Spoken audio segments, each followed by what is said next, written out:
नमो बुद्धाय. शब्दांचे बीज गौतम बुद्धाची एक अद्भुत शिकवण आपण पाहूया.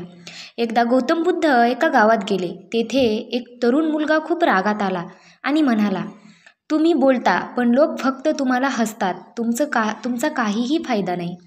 सगळे शिष्य थांबले आणि त्या रागवलेल्या मुलाला बुद्ध शांतपणे म्हणाले, तुला माहीत आहे का, शब्दामध्ये जादू असते.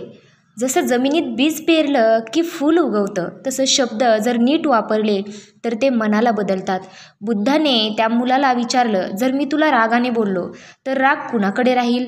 मुलगा थोडा कन्फ्यूज झाला. बुद्ध हसले आणि म्हणाले, जो राग स्वीकारतो तो राग त्याच्या मनात राहतो, जो नाकारतो त्याचं मन शांत राहतं.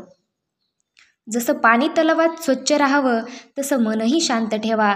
तो मुलगा शांत झाला आणि बुद्धाच्या शिकवणीने त्याच्या मनात एक नवा प्रकाश उगवला. आपल्या मनाला स्वच्छ ठेव. रागद्वेष, नकारात्मकता स्वीकारू नकोस. शब्दामध्ये जादू आहे. योग्य शब्द वापरले तर जग बदलू शकते. नमो बुद्धाय. अशाच व्हिडिओसाठी चॅनलला सबस्क्राईब करा, व्हिडिओला लाईक करा, शेअर करा आणि बौद्ध धम्माचा प्रसार करण्यासाठी तुमचे योगदान राहू द्या. लवकरच भेटूया पुढच्या व्हिडिओमध्ये. नमो बुद्धाय.